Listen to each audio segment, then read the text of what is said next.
Hello, this is your host, Jigme and welcome to the Jigme Show, a podcast where I sit down and speak with singer-songwriters, musicians, sports personalities, actors, radio broadcasters, and a slew of many other professionals from a broad range of fields.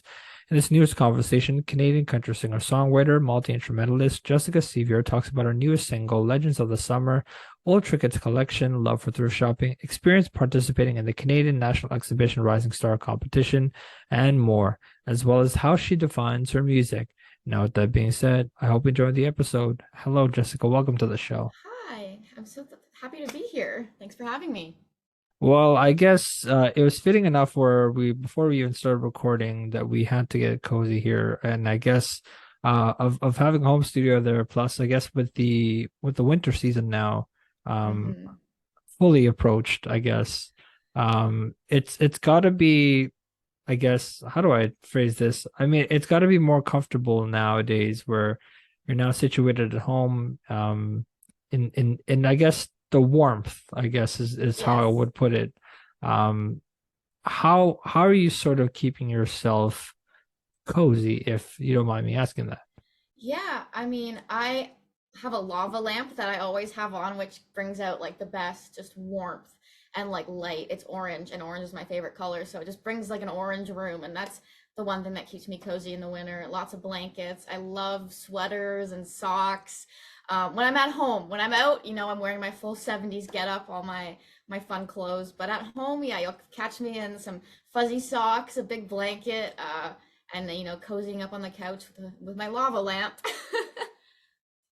Tell us about that the yellow sort of cowboy looking hat that you had. Because I was intrigued about like what that sort of means to you.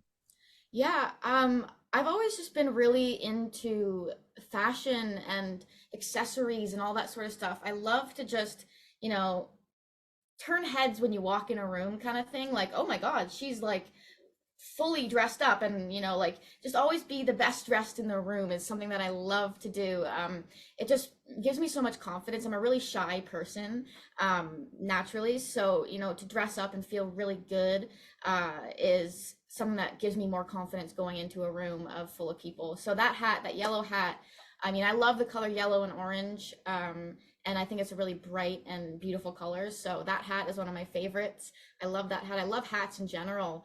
um I don't know why. I think there's just something fun to it. It really makes you stand out when you walk by, and they're really comfortable. Sometimes you're having a bad hair day and it's just like, oh, put on a hat, and there you look better. So yeah, that's kind of the story. I just collect hats whenever I find them, and when I connect to a hat. And that's so weird, like I connect to a hat, but if I feel like it suits my personality, I will totally pick it up and wear it all the time. So are you more, I guess, I don't really know what the word would be, but do you sort of, I guess I don't know how to really describe this, but do you see yourself more as sort of like this vintage sort of collector in terms of like the retro outfits and stuff like that? Because Totally, because yeah. it definitely seems like that in sort of the singles, like the cover arts of the singles that you release. It's sort of this different like shades and of different eras. Yeah. And then listening to your music, it sounds more sort of modernish, hmm which is also a good thing. hmm But it's also interesting how this whole, I guess, this now growth of vintage retro people that are people are starting to wear, and people are starting to listen to more vintage stuff and retro stuff. What is it about that sparks a lot of interest in you? That's a good question. I mean, I've always been really intrigued by the past, if that makes sense. My grandma and I growing up would watch like Turner classic movies, and I think that's probably where I got a lot of my love for, vintage and classic things. One of my favorite movies is Breakfast at Tiffany's. I just love the fashion. I love like the essence of the 50s in that movie, in the 60s, sorry. Um, but I don't know. I think I've always had an attraction to really interesting things and things of the past. For some reason, it's always just been like that for me. I remember when I was 6 years old, like begging my grandma to make me a poodle skirt because I had just watched Grease and all I wanted was a 50s poodle skirt. And I think that's probably where it all started with my grandma. My grandma was really into fashion, and we would, make clothes together. I'd always ask her to make me things. And I think as I've grown up, I've just started to discover all different kinds of eras of vintage things, and I love to collect vintage things, especially clothes. I have lots of authentic clothes from the 70s and the 60s, but as well as like little trinkets. I collect mugs from the 70s. I collect vintage Volkswagen buses. Like, it's just stuff that I think is so unique and has such personality to it because not everyone is doing it. It was popular at one point, and why can't we bring that back? Be unique, find, pull pieces from different eras, pull stories from different, sections of life. And I think that's kind of what I love about it, is that it's different. And it has a history, and everything has a story. Everything's been through something already. These new trends, they're cool and everything, but there's so much history and creativity in the past. It's kind of how I feel about it. For sure. And I guess it does really seem as though you really love to not only collect like retro stuff, but like it seems like you've really gone out, I guess, went out of your way to go thrift shopping mostly.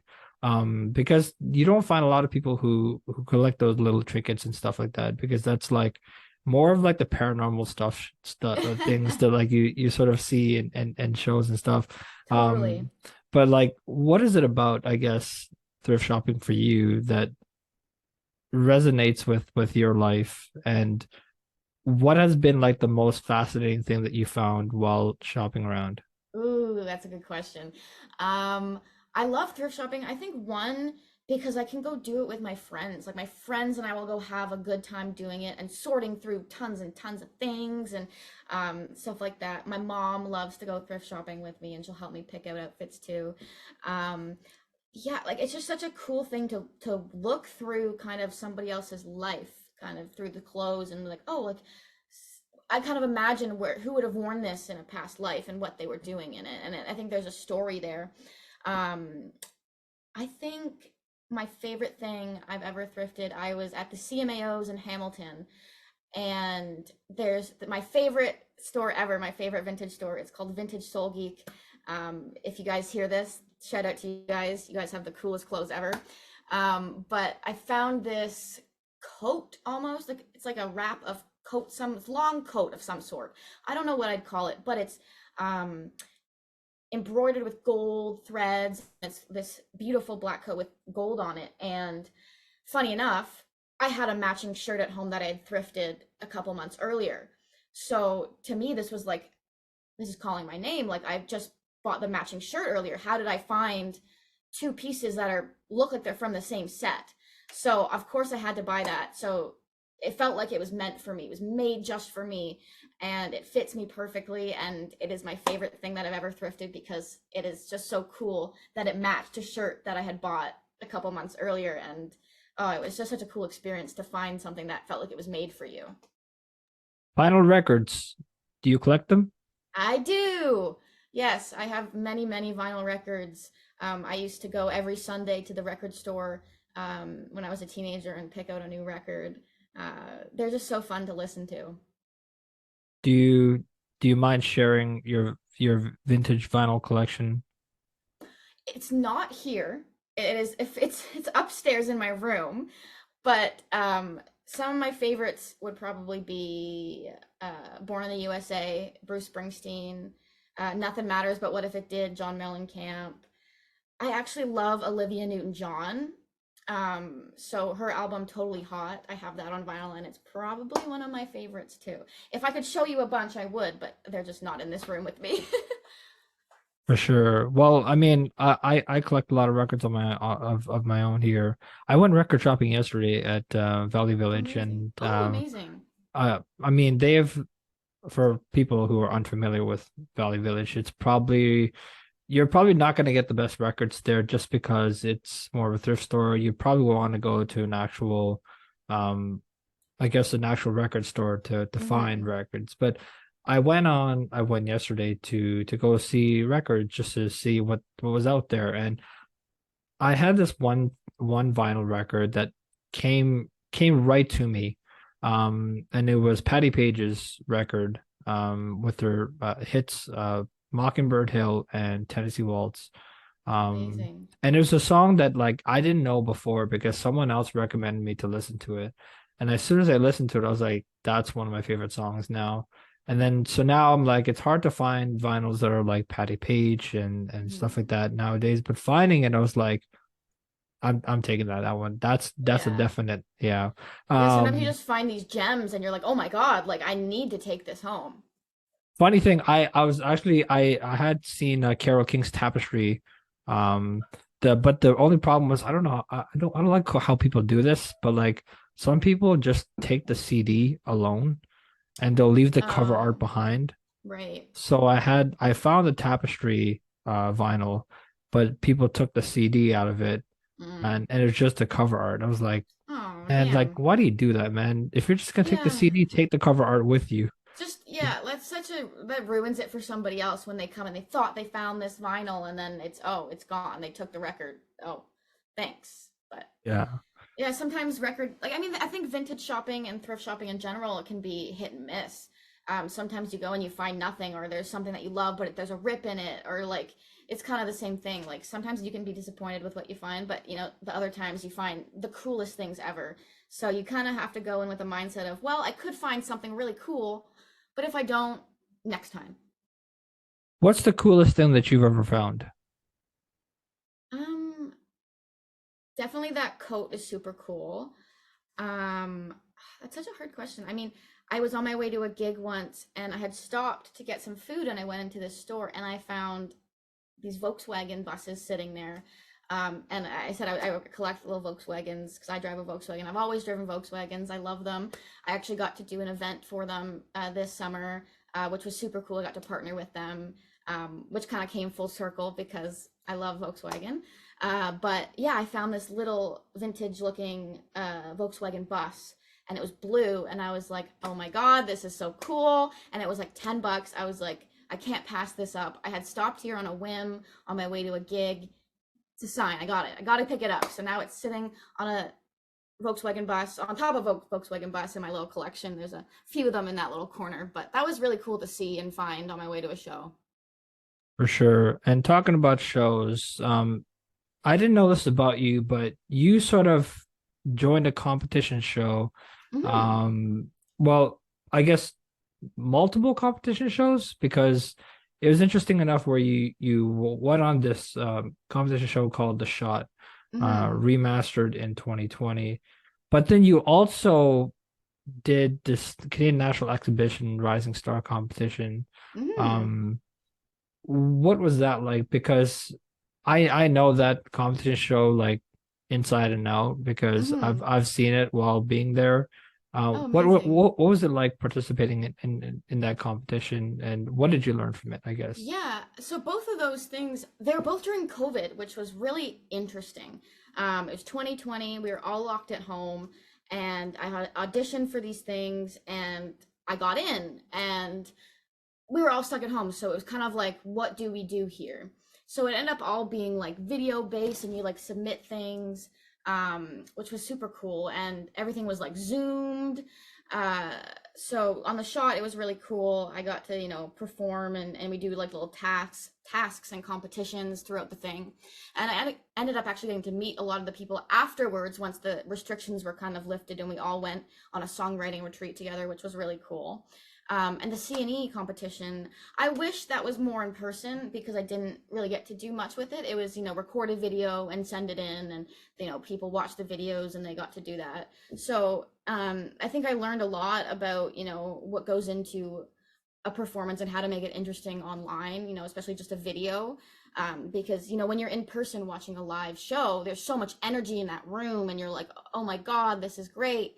Um, but, you know, on a video, you have to really try because you're not able to connect with someone one on one in a room.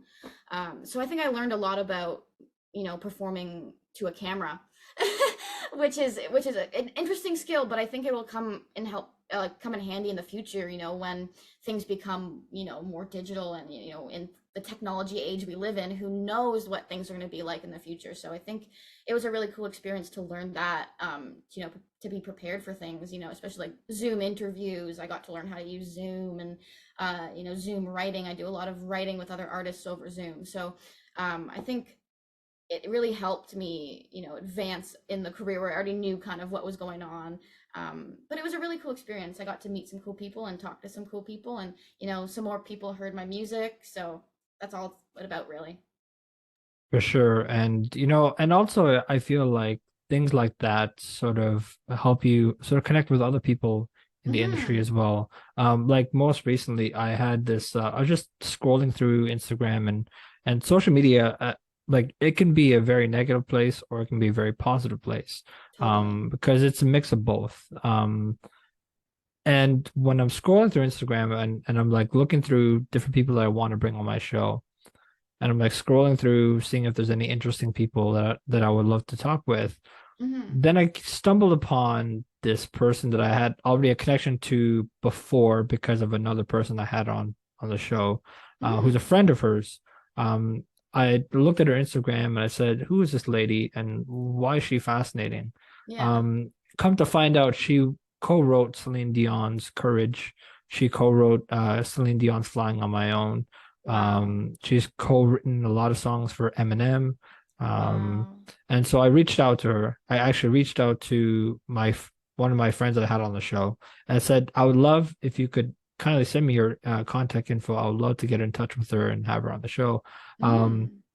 and so she directed me towards her, and she said that she'll reach out to me, and that she would love to be on the show. Then she reached Amazing. out to me, and she's a little bit busy right now, but she says in the new year she'll come on because she wants to have um, a huge, I guess, a good chat about things that are upcoming in her career, Right. and Yeah. projects that she's having out. So with that being said, I guess talking about projects, you have a new single out called Legends of the Summer. Hmm. Tell us about that song, and what does it mean to you? Yeah, Legends of the Summer. It was a song that I got pitched by some amazing writers, Karen Kosowski, Emma Lee, Jessica Kane, and Maddie Walker. They wrote this song, and it came across my inbox, and I opened it, and I think I like to say it was love at first listen, because I really found that I could hear myself in the song. I could hear the influences of, some Eagles guitar, some 70s rock, some, more modern rock, but then also it had that bass line of modern pop country, which, is definitely very commercial. And I thought, well, maybe I can add a little bit of my own spice into this and still have it go to mainstream radio, and still kind of, connect to a variety of listeners. So I think that's exactly what it did. I brought it to my producer and I said, "This is what I want. I want octave guitars. I want it to sound like we just stepped out of 1977, kind of thing." And he was really receptive to that, and really took my vision to life. Matt Cable is his name, a good friend of mine, who produced this song, and he really took my vision and rolled with it. And I couldn't be happier with how it came out. Some incredible musicians played on it, and yeah, the whole production of the song just went so smoothly, and it was exactly what I wanted it to sound like. I felt finally something that sounds just like me, exactly how I wanted it to um, sound. And I think the song itself, to me, when I hear the song, it's like a badass song. It's about heartbreak. It's about love. It's about, feeling so legendary in a relationship. It might come to an end. It might all crash down in flames, but for that one moment, you were so legendary and nothing could have touched you. So to me, the song is empowering. It's, looking back on past loves and feeling empowered that that happened and you had that feeling at one point in your life. And I think a lot of people have been able to relate to that. So the song, has done really well, and I'm really, really proud of it. And I can't wait for more people to listen now that I'm talking about it. They might find something interesting in it. For sure. And I guess as we're speaking about Legends of the Summer, I would love to play a snippet of that song if you don't mind me playing that Perfect. song. Yeah. All right.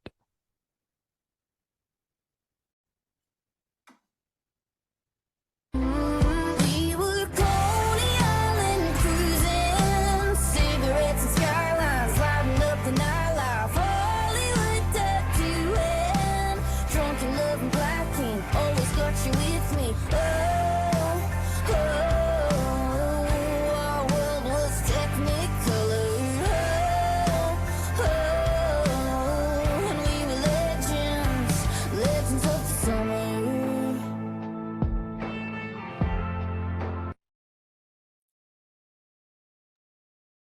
Well, that was Jessica Sevier's newest single, Legends of the Summer, that you were just listening to.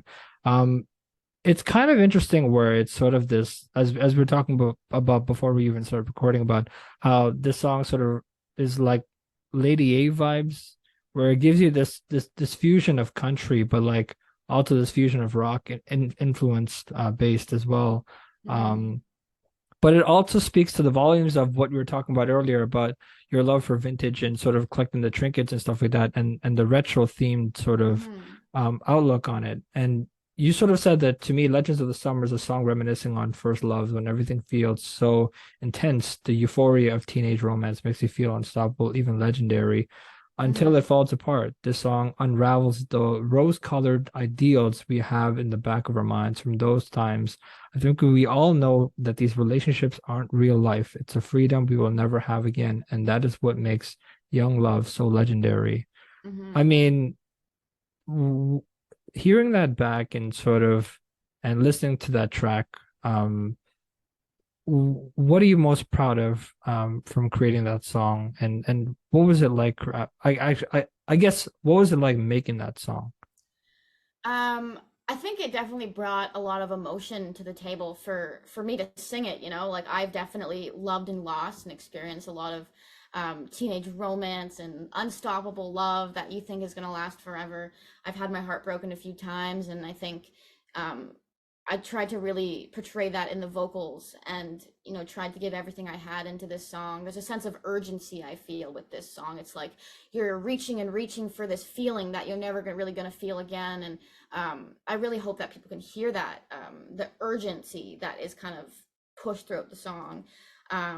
Yeah, creating the song was just so magical. Even creating the video was really, really beautiful. I got to, you know, go to this vintage house and film these scenes in my, you know, thrifted outfits. And I really felt the music that day. I really felt proud of my work. I felt like finally something was coming together that really seemed like myself, and I could really portray myself to the world in a truthful way.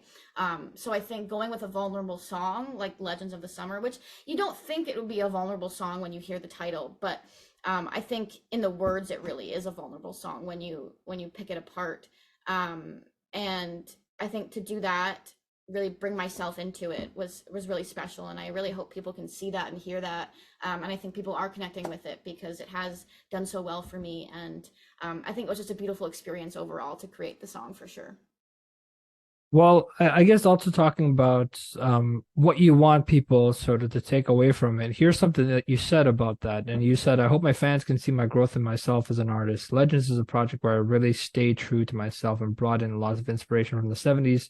Guitar reminiscent of the Eagles' vintage visuals and raw vocals as well. I hope this song brings a little badass attitude to all my fans. I like to say we're starting our legend era where we Yeah. strive to find our best selves and once again live like we are legends of the summer. Mm-hmm. Um, so I guess when I listen to music and stuff like that, and I'm like really examining someone's song, and you know, when you first listen to it, you start to think about, well, you don't think about anything at all when you first listen Mm-hmm. to it. It takes a couple listens to really understand the story behind it because I you can agree. just listen. Because I think there's a difference. I think you can listen to a song just for the sake of listening to it. Mm-hmm. Then number two is you can listen to a song and start to examine it. Mm-hmm. Then number three is then you can sort of the third listen is sort of okay, I get it. Yeah, I totally Like agree with that. like when sort of when I guess when you listen to it, when you get the finished product back Mm-hmm. and you get the opportunity to listen back to that finished product, what stood out to you about the song? It's a really good question. I think, honestly, I think a lot of artists will agree with me on this is when you finally get that song back, you've heard it so many times that you are listening in such detail that you will pick apart the smallest tiny things in the song when you listen back to it. Like, I know the song like the back of my hand at this point. I've sang it a million times. I've been in the studio for hours listening and perfecting this song. So honestly, to me, when I get a song back, I'm listening for anything that's not perfect. anything that's, not working for me. And I'm always trying to find the negative, which I think is definitely something that artists struggle with, is always just picking apart their work. And it's hard to be really proud of something until you feel like it's perfect. But I think getting back my perfect mix and my perfect final product, I listened to it and I felt really, really proud that I was able to, not succumb to a mold that I didn't want to be in. I really felt, wow, this really is truthful to the music that I love and the sound that I really want. And I also think, wow, I could really feel the emotion in this song even after listening to it 1,000 times, which is something that's really special. And I think, even now, it's been out for 8 months. So listening back now, I still feel the emotion in the song, which I think is truly beautiful because I've heard it so many times. And I think even performing it these days, I still perform it with the same emotion that I've had the whole time I've sang this song, because it is such a powerful song to me. And I think the words just mean so much. And I do think it, as you said, it takes a couple listens to really understand what's going on in the song. But I think that's what makes a really good song, is that it's really nice and light on the first listen, and you're like, I can listen to that again. And then as you listen, you kind of fall deeper into, oh wait, like, wow, this is kind of cool. I'm kind of feeling something now. And I think that's what makes a really good song. So I'm super proud that the song does that. Sure. And I guess what's when you're sort of in the process of creating music and stuff, and you sort of go through um this whole examination of a project that you create, Mm-hmm. what's the most difficult part of it that you sort of take away from this whole creative process, I guess?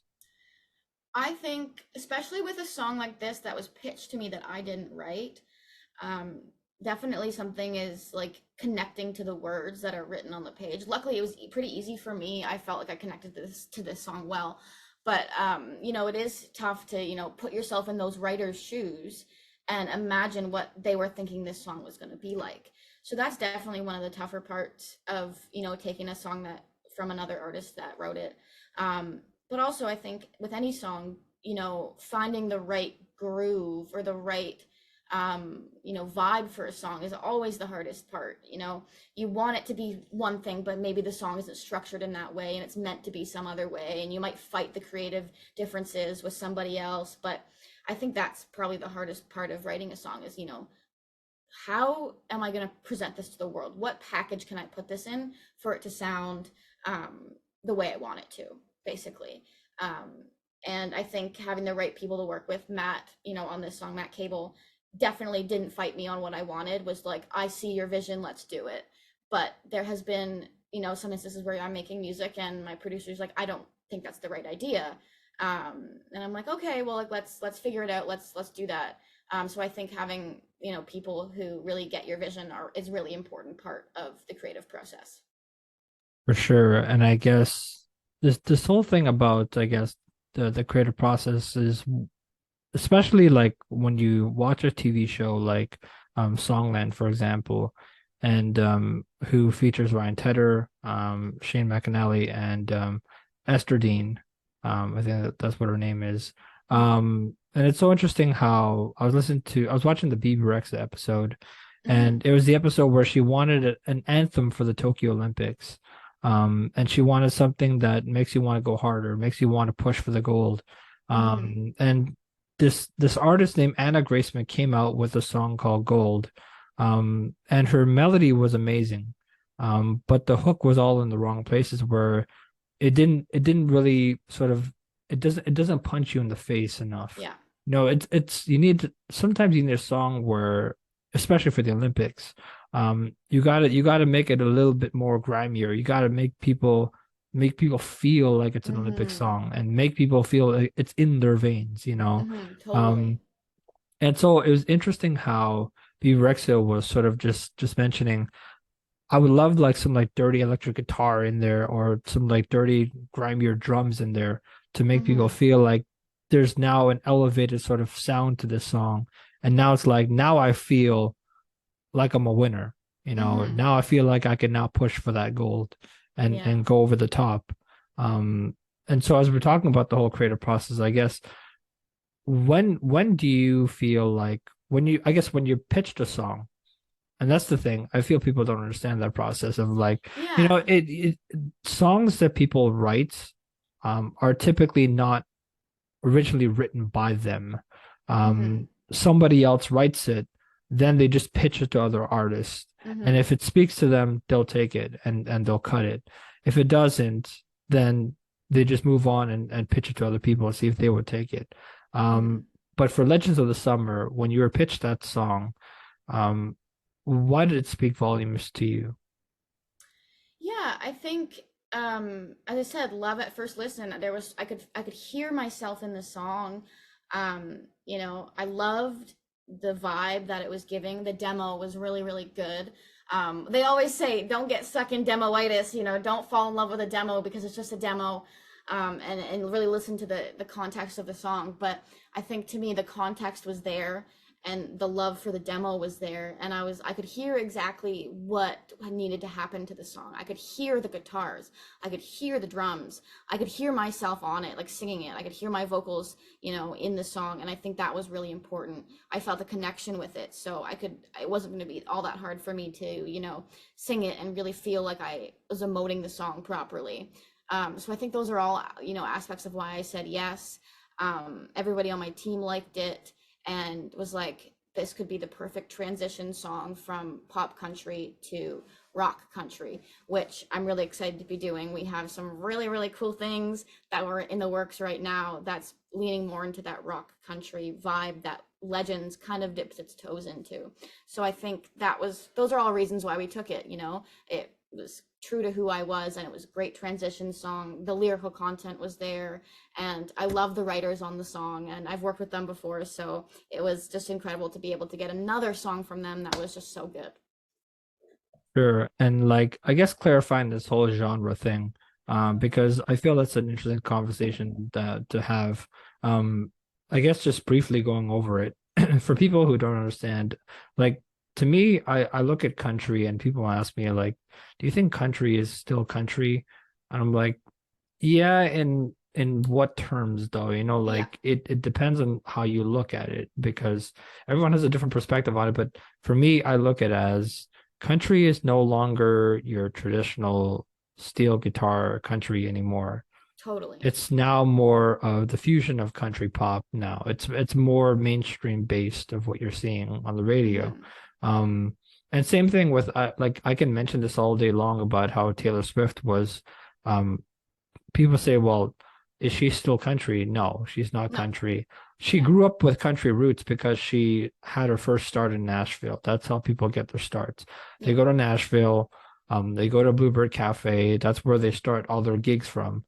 Or wherever you're starting your gigs, you start somewhere. Um, for her, coincidentally, she started in Nashville. So now people in Nashville are country singers. Well, she started country, but now she's pop. Like hmm, it, eventually you're starting to see people transition into different lanes of music. Like Cassidy Pope, who won The Voice, and she was country. Now hmm, she's shifted over. I think she openly talked about it. She's like she shifted over from country to more of a rockish type music, which hmm, is interesting because it's no longer country. Well, it yeah, is, but like not in like the fully based sort of country. hmm, Because in terms of your music, it's more of like it's not like it is country-ish, but it's hmm, more of like the rockish, popish sort of yeah, influence based totally. that I find interesting about this whole genre thing. And we can go all day long about it, but um, we don't have enough time to talk about all of the things. But it's been a pleasure to be able to explore this new track with you and Thank you. to see a lot of your, I guess, influence based stuff and also seeing your home studio. I've got to say, what is that room beside you? Is that like a This is my laundry room. So it's not that interesting. I really just have, like my pianos, and I have, my mics, and it's kind of where I store all my stuff for gigging. And I have a desk here where I can sit and record vocals. I mostly only really record vocals here, to send out to producers and send out to people who are doing my demos and all that sort of stuff. So I'll do a little bit of demoing here with like my little pads, or like an actual piano or my guitars. But mostly it's just me and this guy. I'm singing most of the time and sending it to people. For sure. And what is the poster? Tell us about that poster. This poster here, this is a Bruce Springsteen concert poster from New York. I am a huge Bruce Springsteen fan, so I love to surround myself in my studio with musicians that I love, that inspire me. On this side of my studio here, I have a Johnny Cash poster. I also have a big Van Halen poster on the wall behind where you can't see. But I just love to fill my space with, people who inspire me. So, if I'm sitting here and I'm feeling stuck, I can be, Brucey got me over here. He did this. He was here too once. And I kind of just have to reset my mind to, think of all the great that I've been inspired by, and really try and find that inspiration again. For sure. Well, we've reached the end of our time together, but thank you so much for speaking with me. Thank you so much. It's such a pleasure to be able to explore everything that we did. To those who made it this far into the episode, thanks for listening. I hope you enjoyed my conversation with Canadian country singer-songwriter, multi-instrumentalist Jessica Sevier. To reach Jessica, you can connect with her on all social media platforms. You can find her. For more info, visit jessicasevier.com for more information about what she's doing and upcoming tour dates and stuff like that. If you enjoyed this episode and you'd like to help support the podcast, feel free to share with others, post about it on social media, or leave a rating or review. To catch all the latest from me, you can follow me on all social media platforms. I've been your host, Jigme saying thanks for tuning into the show.